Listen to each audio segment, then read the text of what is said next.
Assalamualaikum warahmatullahi wabarakatuh. Selamat malam untuk semuanya. Kali ini kita kedatangan sahabat kita dari timur ya, timur NTT. Jauh ya beliau ini. Boleh diperkenalkan namanya siapa? Ya, perkenalkan nama saya Yohanes Khusus Luis. Asal aku dari timur NTT. Wah, jauh ya? Iya, jauh. Kira-kira dari sana itu perjalanan berapa hari? Kalau dari sana ke sini ya 5 hari lah. 5 hari perjalanannya. Aku datangnya dari tanggal 8 ke Kupang dengan bis. Setelah itu aku dengan ojek ke pelabuhan. Lalu aku cek tiketnya. Aku berangkat dengan kapal laut.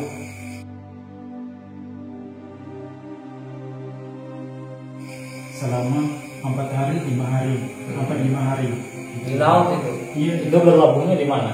Itu berlabuhnya itu singgahannya di Larantuka, Pelabuhan Larantuka, Maumere, Makassar, Surabaya, dan akhirnya tiba di pelabuhan Tanjung Priok. Dari Tanjung Priok naik bis ke sini, ini ya, langsung ke sini. Iya, langsung ke tujuan sini. Kalau boleh tahu jauh-jauh dari sana itu kira-kira ke sini itu ada apa? Tujuannya apa gitu Pak? Ya, mau ke sini itu. Aku tujuan ke sini ya untuk belajar ilmu spiritual. Oh Ya, tujuan aku utamanya justru dengan belajar ilmu spiritual, aku semakin dekat sama Yang Maha Kuasa. Iya. Itu salah satu. Yang keduanya untuk menjadi berkat bagi semua orang. Amin. Dan kita menolong sesama. Ya, betul. Ya, Harus berguna Iya. dan bermanfaat untuk ya, semua. membantu sesama yang membutuhkan. Ya, itu tujuan aku. Sehingga aku jauh-jauh datang ke sini karena aku punya niat untuk kedepannya aku seperti itu. Ya mudah-mudahan betah juga di sini ya. Iya, tentu saja betah. Tapi yang menarik nih ya beda agama ini ya. Beda agama, tapi di sini masih diterima gitu, dikasih Iya. belajar ilmunya gitu. Aku bersyukur sekali Luar aku biasa. diterima dan aku sangat betah di sini sama santri-santri di sini. Ya. Dan bagi aku sih memang ini menjadi berkat bagi aku. Iya.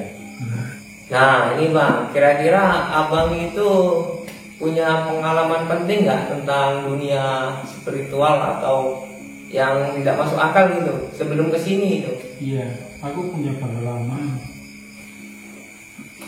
Jadi pengalaman aku dulunya pernah belajar ilmu spiritual, ilmu kebatinan, belajar ilmu gaib. Nah, Iya.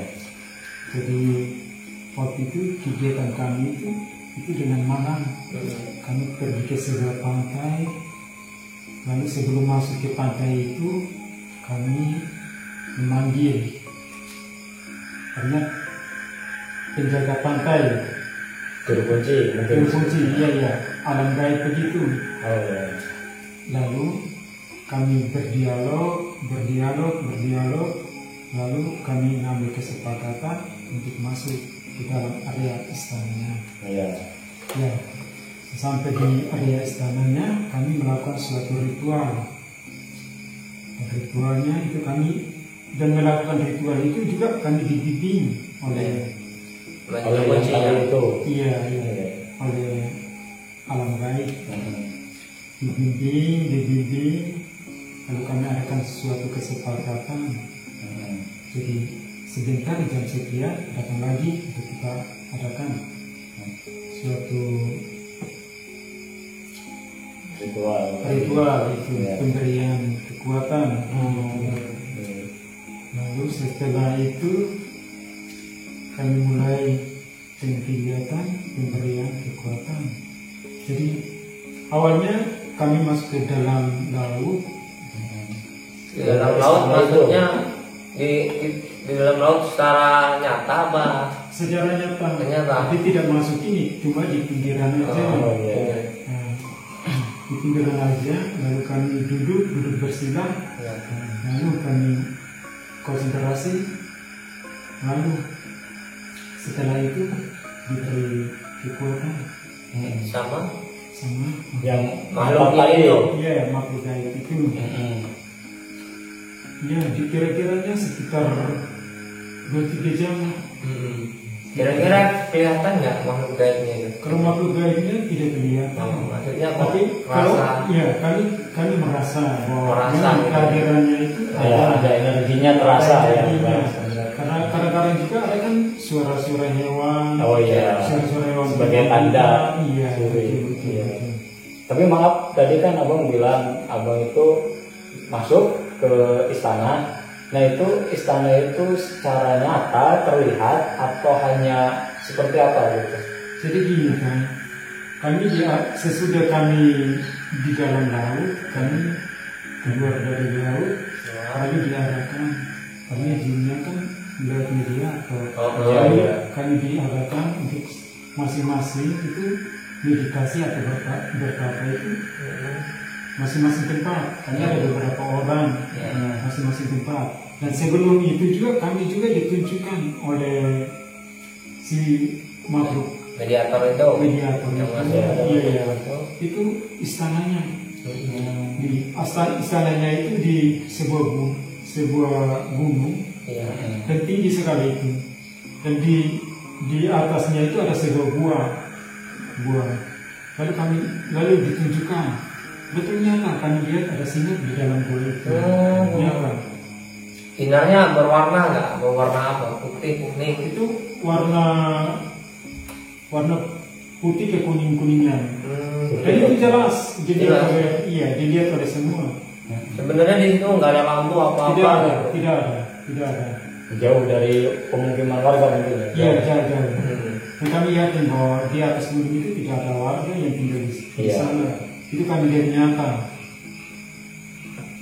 Itu ritual jam berapa itu? Itu sekitar jam 12, 11, 12. Jam tengah malam ya? Iya, itu tengah malam. Nah, abangnya itu berapa orang yang ritual gitu? Apa ada Itu kawan? sekitar kami sekitar 7 orang. 7 orang ya? 7 orang. Banyak juga ya. Iya. Dan itu ada yang berhasil atau seperti apa? Semua? Atau abang sendiri merasakan enggak gitu? Yang abang cari itu dapatkan enggak gitu? Kalau yang aku cari sih, ya kami mendapatnya. Dapatkan apa itu? Ya itu sebuah mustika, Oh, ada tuh juga cincin emas, Ya. dan itu adalah pemberian dari mereka. Enggak, itu pemberiannya secara jatuh apa ada yang narik salah satu anggota ditarik apa jatuh sendiri ketika ritual bagaimana itu? Itu Siapa itu atau benda-benda itu? itu secara ini bukan secara tiba-tiba. ya secara tiba-tiba begitu. Ketika anda sudah selesai meditasi ada itu barang di Ya, depan ada itu. itu barang di depan dan itu nyata. Bahkan ada dapat intan, cincin intan, gelang, terus kalung, mustika, dan itu nyata. Iya. Terus dibawa pulang gitu. Semua pulang. Tidak disebutkan ini untuknya fungsi apa ada bentuknya apa. Kalau disebutkan itu hanya cuma para sanggul. Oh iya. Tidak secara umum. Iya. Iya, Bapak. iya betul. Ada privasi yang itu sendiri. Terus gini bang, apa kok bisa membuat kesini itu dari mana itu? Akhirnya Aku kesini itu kok tahu gitu mau kesini kok bisa? Yang lain kan banyak kan di sana di timur kan banyak lah spiritual yang hebat gitu. Oh iya. Kenapa kok di sini yang dituju gitu? Iya. Apa ya rasanya gitu?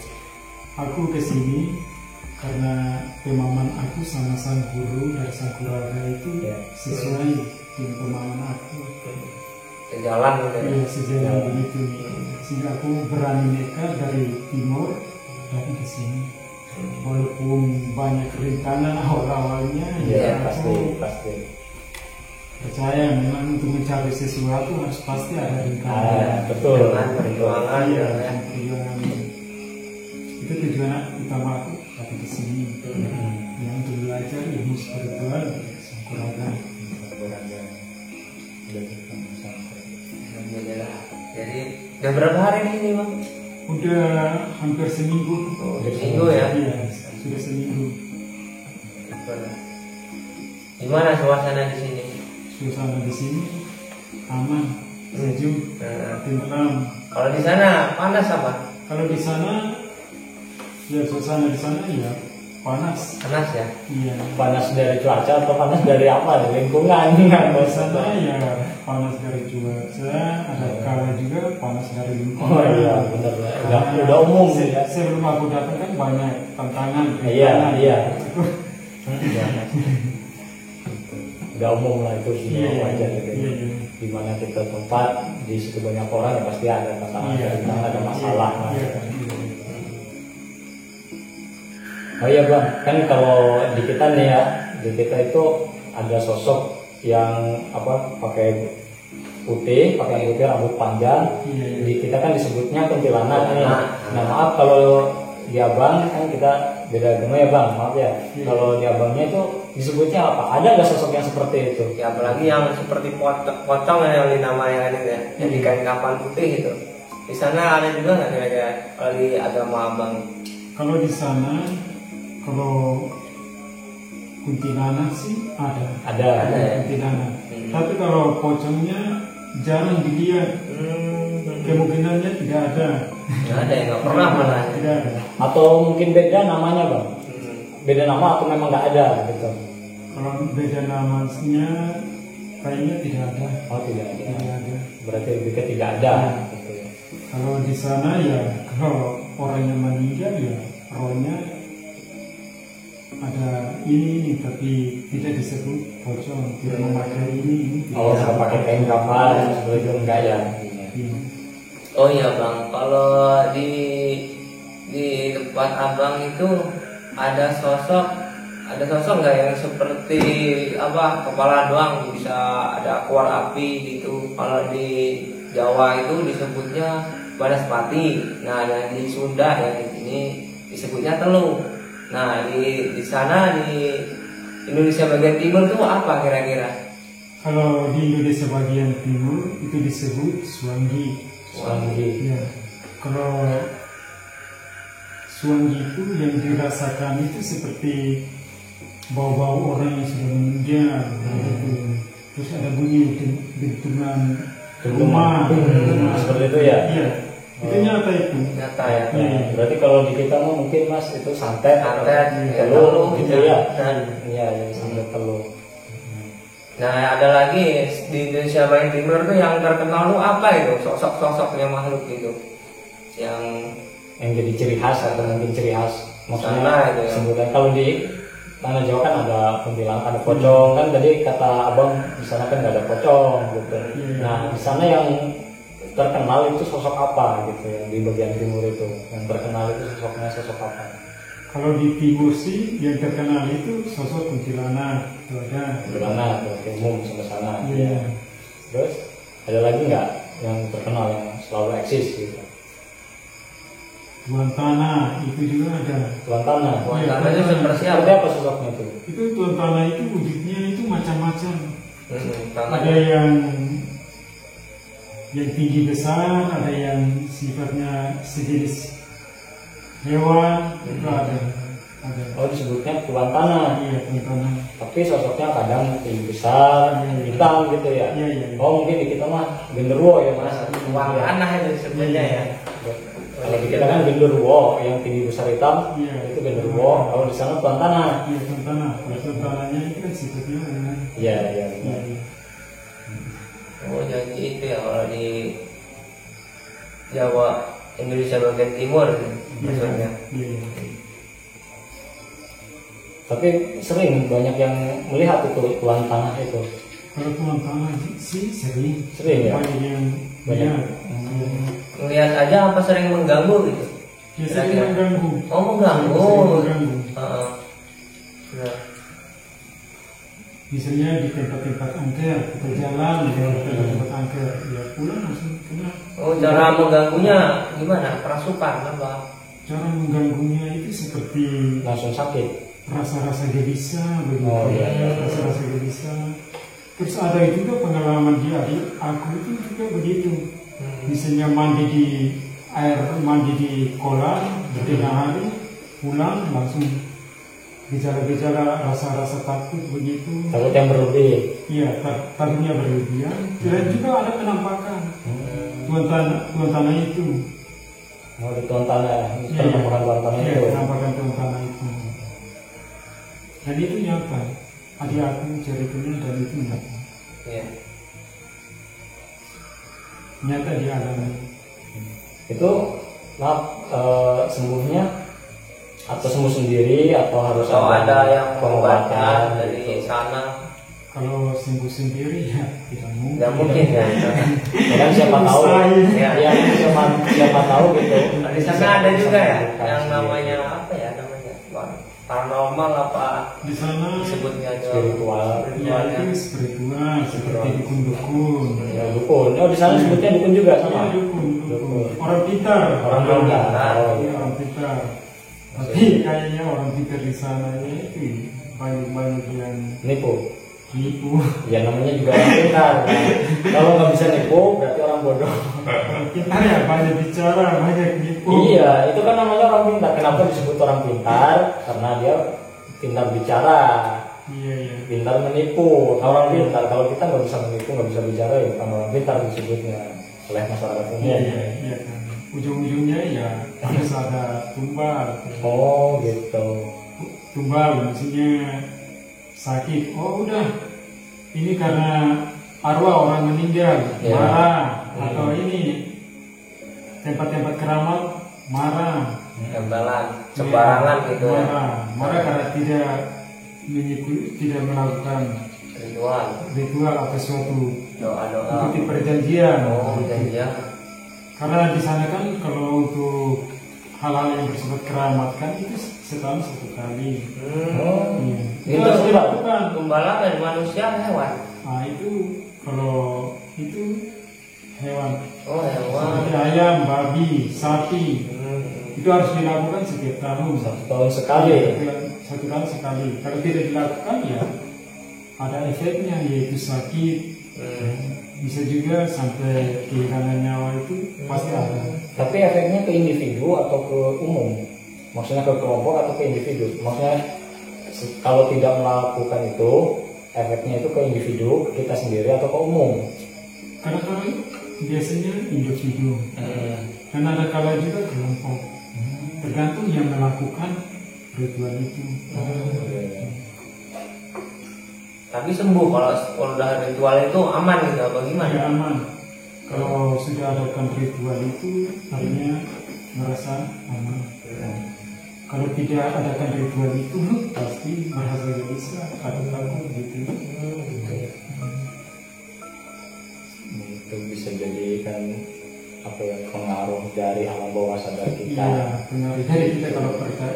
Ya, Gitu. jadi tergantung pemikiran kita. Kalau kitanya nggak percaya, ya nggak akan merasakan seperti Ya, itu, nggak akan merasakan gelisah. Ya. Tapi kalau kita meyakini dan percaya, terus itu terjadi terhadap kita, ya kita pasti otomatis kitanya sakit, Ya. kitanya gelisah. Ya. Gitu. Jadi tergantung diri kitanya sebenarnya. Dan itu juga setiap tahun harus dilakukan. Sehingga banyak yang terikat dengan hal seperti itu. Iya. Jadi kebiasaan ya. maksudnya itu jadinya perjanjian ya. Ya, sistemnya perjanjian. Maksudnya perjanjian, soalnya kan harus dan itu terikat, berarti kan berjanjian. Terikat. Ya. Nah itu kan bahaya yang seperti itu. Nah tugas abang nanti meluruskan yang di sana. Terus kan nama yang Iya. sama ciptanya yang Harus meluruskan.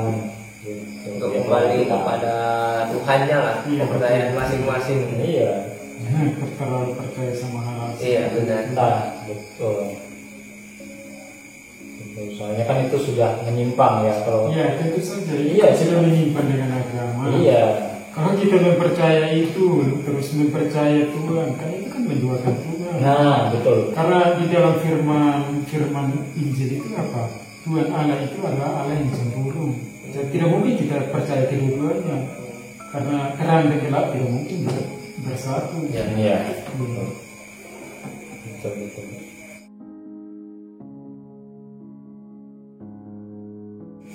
Nah, oh iya Bang, saya mau nanya, selama Abang di sini nih, pengalaman Abang dalam mungkin hal gaib atau spiritual atau dalam hal belajar itu seperti apa? Pengalaman aku, ya, sampai. Apakah interaksi dengan sosok-sosok yang tak kasat mata? Interaksi itu banyak Bang, ada yang dari suara, cuman merasakan panas, dingin, ada getaran ketika tidur atau ketika praktek gitu. Kalau pengalaman aku di sini, walaupun cuma seminggu, tapi aku sudah merasakan ada suatu getaran seperti rasa panas, dingin, aku merasakan. Tapi walaupun aku dalam seminggu, tapi aku sudah menangkap pribadi saya. Iya. Hanya menyangkut keimanan saya. Dan saya yakin dengan belajar hal-hal yang bersifat spiritual itu tujuan itu baik sekali karena tujuannya itu untuk mendekatkan diri kita kepada Yang Maha Kuasa. Iya, betul. Dan keduanya kita punya pengalaman untuk hal-hal yang seperti itu. Jadi kita tidak mudah untuk terjerumus, artinya tidak mudah untuk tersesat. Iya, betul. Ya betul memang itu. Jadi kita belajar spiritual seperti ini itu, jadi sampai manakah kita menggantungkan diri kita terhadap Yang Maha Kuasa? Ya kan seperti itu kan? Iya kan? Jadi memang betul, sangat betul kalau belajar spiritual seperti ini tuh menambah keyakinan kita terhadap Yang Maha Kuasa, meningkatkan keimanan kita. Ya kalau kita belajar spiritual terus kita nggak yakin kan, ya otomatis nggak bisa. Percuma, nggak bisa bereaksi gitu, keyakinan kalau tidak punya keyakinan. Nggak akan bisa itu. Makanya yang paling utama dalam belajar spiritual yaitu keyakinan kita terhadap Yang Maha Kuasa. Itu harus spiritual kan gaib. Yang Maha Kuasa kan gaib, tidak terlihat. Tapi harus diyakini ya, dipercaya. Iya, benar kan? Itu harus. Iya. Kalau kita nggak ada keyakinan ya gagal, nggak akan bisa. Ibaratnya seperti ini, Abang sekarang belajar, cuman Abang tidak ada keyakinan atau ragu-ragu, lalu kita praktek dengan menggunakan keilmuan yang kita belajar ya, yang kita pelajari, Abang praktek, tapi tidak ada keyakinan, pasti saya yakin tidak akan merasakan apa-apa, karena tidak yakin. Nah, seperti itu. Pada intinya mah kalau ada yang menolong ini ya jalan aja, itu masalah sembuh atau tidak pasrahkan sama ya perayaan masing-masing gitu. Kita nggak bisa nyembuhin, ya ada yang menolong ya tolongin aja gitu. Ya itu tentu saja. Kalau ada yang minta aku nolong ya aku nolong. Ya, yang penting kita ikhlas gitu. Dengan senang hati karena apa ya, tidak mengumpulkan apa-apa dan ini menolong gitu aja. Dan jangan diakui bahwa diri kita yang bisa, dan jangan diakui bahwa diri kita yang menyembuhkan. Dan seperti itu ya. Tetap kita mah sebagai perantara, kita sebagai manusia hanya menjadi perantara. Tetap kita mah hanya bisa berusaha, berdoa kan seperti itu. Yang menyembuhkan tetap Yang Maha Kuasa. Oke, terima kasih Abang telah bercerita di sini, berbagi pengalaman dengan kita ya, berbeda kepercayaan. Ya, mudah-mudahan nanti ilmunya bisa bermanfaat ya, bermanfaat di dunia dan akhirat untuk menolong sesama kita, supaya menebarkan kasih sayang, ulas kasih kepada sesamanya ya. Cinta kasih. Ya, terima kasih, kebaikan. Terima kasih juga Bang untuk pengalaman-pengalaman Abang yang sudah diceritakan tadi, sangat luar biasa dan perjuangan abang untuk mencapai ke sini, perjalanan berhari-hari Iya. itu sangat luar biasa. Iya. Mantap, berarti abang tekadnya kuat. Mantap. Intinya kita harus menghargai sesama walaupun beda kepercayaan ya, menghargai, Toleransi. bertoleransi. Oke, terima kasih. Terima kasih banyak buat abangnya juga Ya, gitu. sama-sama. Ya, walaupun kita berbeda ya bang ya, maaf, Iya. mohon maaf walaupun kita berbeda, tapi kita masih bisa bersama-sama. Itu yang dinamakan toleransi, gitu, menghargai sesama, seperti itu, menghargai, menghormati, bisa berdampingan dan seperti itu tanpa ada permasalahan. Iya. Iya. Ya intinya kami semua mohon maaf Ya, jika ada semuanya ya. kesalahan, mohon maaf gitu. Terima kasih sudah menonton, jangan lupa like, comment, and subscribe.